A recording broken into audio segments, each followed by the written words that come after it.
हिंदी साहित्य quick revision with आरती शर्मा। दोस्तों, आपको मेरा चैनल पसंद आए तो इसे शेयर करें, लाइक करें और सब्सक्राइब करें। साथ ही मेरे अगले वीडियोस के नोटिफिकेशंस को पाने के लिए बेल आइकन को प्रेस करें। दोस्तों, यहाँ पर एक पंक्ति है आपके लिए।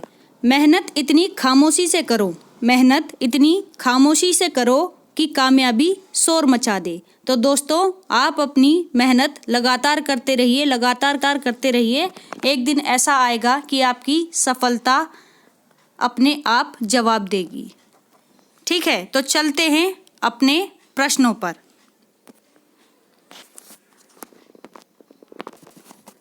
दोस्तों, हमारा आज का विषय है सगुण धारा की कृष्ण भक्ति शाखा, जिसका पाठ 13D आज हम करेंगे। चलिए शुरू करते हैं। प्रश्न संख्या 136। सूरदास के भ्रमर गीत की सबसे बड़ी मौलिकता क्या है? तो दोस्तों, ज्ञान पर प्रेम की, योग पर भक्ति की तथा निर्गुण पर सगुण की विजय।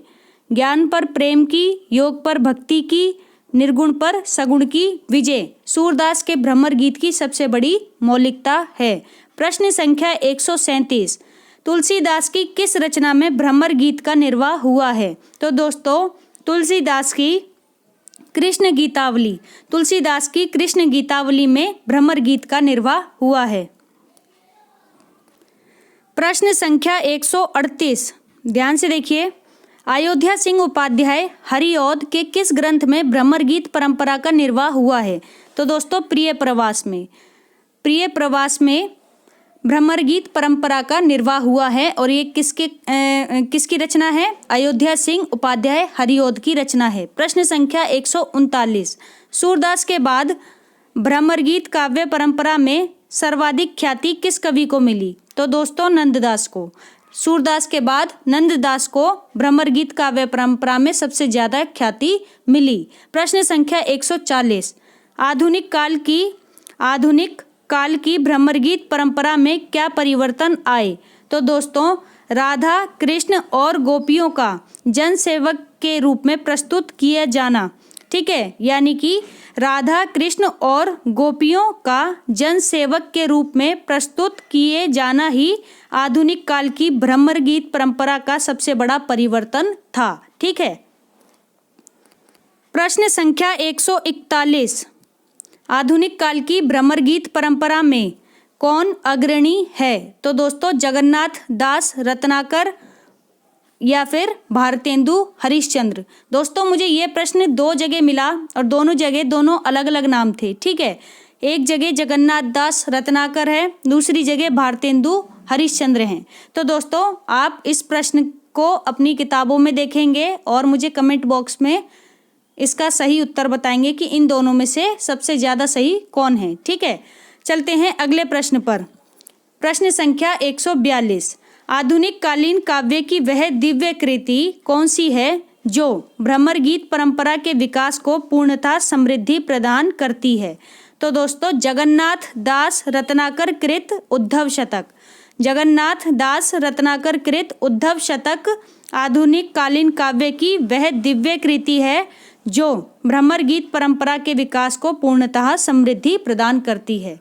ठीक है, तो इस प्रश्न का ये उत्तर है। और इसी के आधार पर प्रश्न संख्या 140 में ज़्यादातर जो सही मैं मानती हूँ वो जगन्नाथ दास रत्नाकर को मानती हूँ। ठीक है, तो आप देख लेना, फिर भी अगर मैं गलत हूँ तो मुझे सही करना। ठीक है। प्रश्न संख्या 143, ध्यान से देखिए। भ्रमर गीत परंपरा की वह कृति कौन सी है जिसमें व्यक्तिगत प्रेम के स्थान पर देश प्रेम की, गोपी विरह के स्थान पर यशोदा रूपी भारत माता के दुख की, विवशता और व्याकुलता की सजीव अभिव्यंजना हुई है? तो दोस्तों,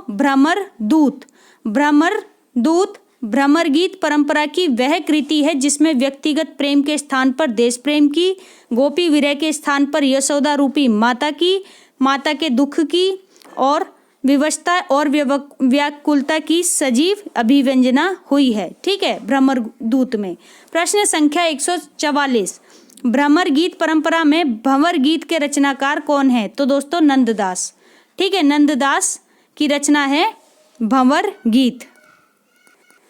प्रश्न संख्या 145। अष्टछाप के प्रमुख कवि नंददास किसके शिष्य थे? तो दोस्तों बहुत ही इंपॉर्टेंट क्वेश्चन है, विट्ठलनाथ के शिष्य थे नंददास। प्रश्न संख्या 146, नंददास किस धारा के कवि थे? तो दोस्तों कृष्ण काव्य धारा के कवि थे नंददास।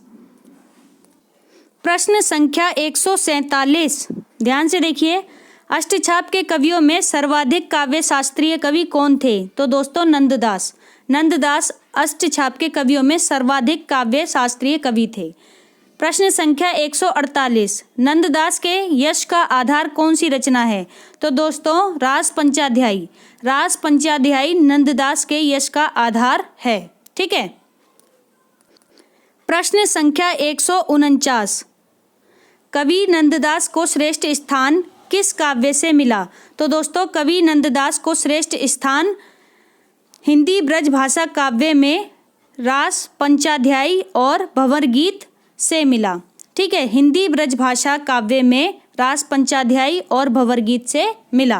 प्रश्न 150, नंददास कृत रास पंचाध्यायी किस छंद में आबद्ध रचना है?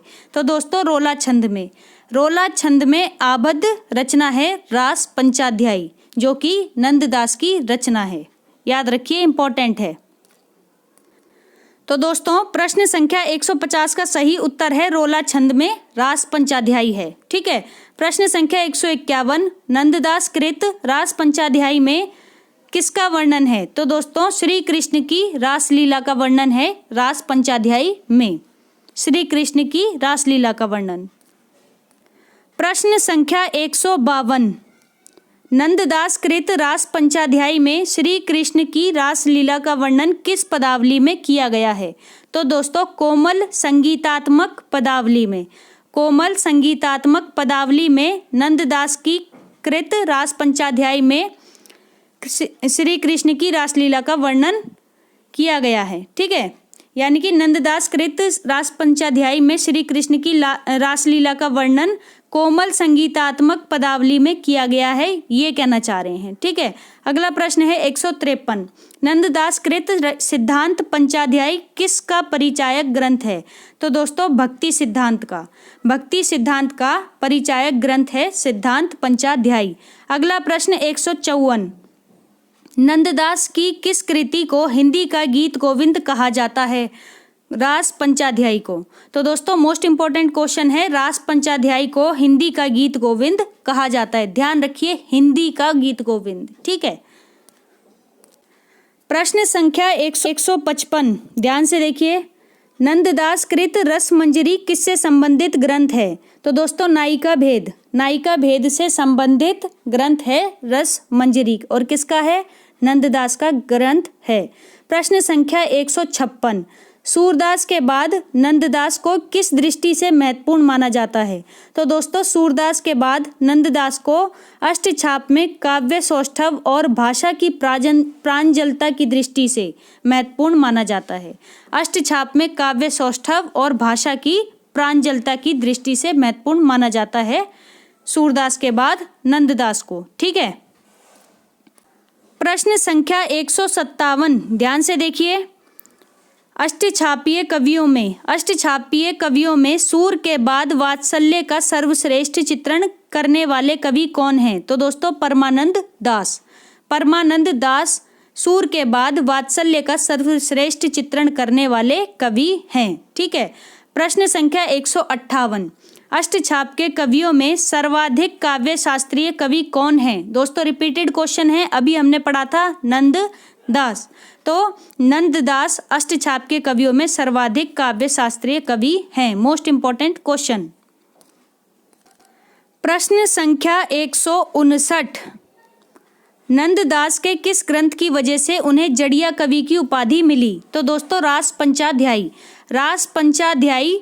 ग्रंथ की वजह से नंददास को जड़िया कवि की उपाधि मिली। ठीक है, तो ध्यान रखिए, जड़िया कवि नंददास हैं। ठीक है। प्रश्न संख्या 160, वियोगी हरि ने नंददास की रास पंचाध्यायी को क्या कहा है? तो दोस्तों हिंदी का गीत गोविंद वियोगी हरि ने नंददास की रास पंचाध्यायी को कहा है। ठीक है, ध्यान रखिए, किसने कहा? वियोगी हरि ने। किसको कहा? नंददास को कहा। कौन सी रचना को कहा? तो रास पंचाध्यायी को कहा। ठीक है, क्या कहा? हिंदी का गीत गोविंद कहा। तो एक ही प्रश्न में से कई सारे प्रश्न दोस्तों बन सकते हैं, तो अपने पढ़ने के तरीकों को और उनकी स्किल्स को बढ़ाइए। ठीक है, जितना ज़्यादा पढ़ेंगे, जितना ज़्यादा एक पंक्ति को समझने की कोशिश करेंगे, उतने आंसर आपके बेहतरीन होते जाएंगे। ठीक है, प्रश्न संख्या 160 का उत्तर अभी हम दे चुके हैं दोस्तों, हिंदी का गीत गोविंद। ठीक है, प्रश्न संख्या 161 देखते हैं, रास पंचाध्यायी कैसा काव्य है? तो दोस्तों खंड काव्य है रास पंचाध्यायी। प्रश्न संख्या 162, रास पंचाध्यायी में प्रयुक्त छंद कौन सा है? तो दोस्तों रोला छंद। रोला छंद में है रास पंचाध्यायी। प्रश्न संख्या 163, नंददास कृत रूप मंजरी किस में रचित प्रेम आख्यान काव्य है? तो दोस्तों नंददास कृत रूप मंजरी दोहा चौपाई में रचित प्रेम आख्यान काव्य है, दोहा चौपाई। प्रश्न संख्या 164, नंददास कृत रूप मंजरी की नायिका कौन है? तो दोस्तों रूप मंजरी की नायिका है निर्भयपुर के राजा धर्मवीर की पुत्री रूप मंजरी। फिर से सुन लीजिए, निर्भयपुर के राजा धर्मवीर की पुत्री रूप मंजरी नंददास कृत रूप मंजरी की नायिका है, यानी नायिका का नाम धर्मवीर की पुत्री रूप मंजरी के नाम पर ही है। ठीक है, यानी रचना का नाम। चलते हैं आगे। प्रश्न संख्या 165, नंददास कृत रूप मंजरी कैसा काव्य है? तो दोस्तों प्रबंध काव्य है रूप मंजरी। प्रश्न 166, नंददास कृत रूप मंजरी में किसकी प्रधानता है? तो दोस्तों परिकिया भाव की प्रधानता है। परिकिया भाव की प्रधानता है रूप मंजरी में। अगला प्रश्न है 167, नंददास कृत नायिका भेद संबंधी रचनाएं कौन सी हैं? तो दोस्तों विरह मंजरी और रस मंजरी। विरह मंजरी और रस मंजरी दोनों ही रचनाएं नायिका भेद से संबंधित रचनाएं हैं, और ये किसकी हैं? नंददास की रचनाएं हैं। प्रश्न संख्या 168, प्रश्न संख्या 168 है दोस्तों, नंददास कृत पर्यायवाची कोश की कौन सी रचना है? तो दोस्तों नंददास कृत पर्यायवाची कोश नाम मंजरी है। ठीक है, तो नाम मंजरी कैसी रचना है? पर्यायवाची कोश है। ठीक है, तो ये किसकी है? नंददास की रचना है नाम मंजरी। प्रश्न संख्या 169, सुदामा चरित। सुदामा चरित के लेखक कौन हैं? तो दोस्तों नंददास। नंददास की रचना है सुदामा चरित। प्रश्न संख्या 170, चतुर्भुज दास। चतुर्भुज दास की रचनाएं कौन सी हैं? तो दोस्तों द्वादश यश। द्वादश यश, भक्ति प्रताप, हितजू को मंगल। हितजू को मंगल। ठीक है, ध्यान रखिए दोस्तों, हितजू को मंगल बहुत ही महत्वपूर्ण रचना है जो कि एग्जाम्स में बार बार पूछी जाती है। और किसकी है ये रचना? चतुर्भुज दास की रचनाएं हैं। ठीक है, ध्यान रखिए, फिर से पढ़ रही हूँ, द्वादश यश, भक्ति प्रताप, हितजू को मंगल। ठीक है, ध्यान रखिए। प्रश्न संख्या 171, जुगलमान चरित। जुगलमान चरित दोस्तों किसकी रचना है? तो जुगलमान चरित कृष्णदास की रचना है, जुगलमान चरित। ठीक है, अगला प्रश्न है 172, हिंदी साहित्य को प्रभावित करने वाले राधा वल्लभी संप्रदाय का संबंध किस संप्रदाय से है?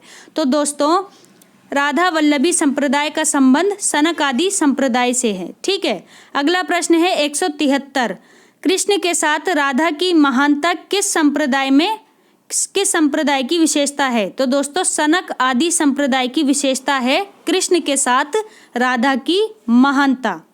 ठीक है, प्रश्न संख्या 174, मुक्ति की कामना व मुक्ति का स्थान किस संप्रदाय में नहीं है? तो दोस्तों नहीं है वाला प्रश्न है, ध्यान से देखिए, राधा वल्लभी संप्रदाय में। राधा वल्लभी संप्रदाय में मुक्ति की कामना व मुक्ति का स्थान नहीं है। अगला प्रश्न 175, राधा वल्लभी संप्रदाय में किसे प्रधानता दी गई है? तो दोस्तों राधा को प्रधानता दी गई है राधा वल्लभी संप्रदाय में। अगला प्रश्न है 176, राधा वल्लभी संप्रदाय के प्रवर्तक कौन थे? तो दोस्तों हित हरिवंश राधा वल्लभी संप्रदाय के प्रवर्तक थे। प्रश्न संख्या 177, हित चौरासी के रचनाकार कौन है? तो दोस्तों हित हरिवंश हित चौरासी के रचनाकार हैं। प्रश्न संख्या 178, मीरा के गुरु कौन थे? तो दोस्तों मीरा के गुरु रैदास थे।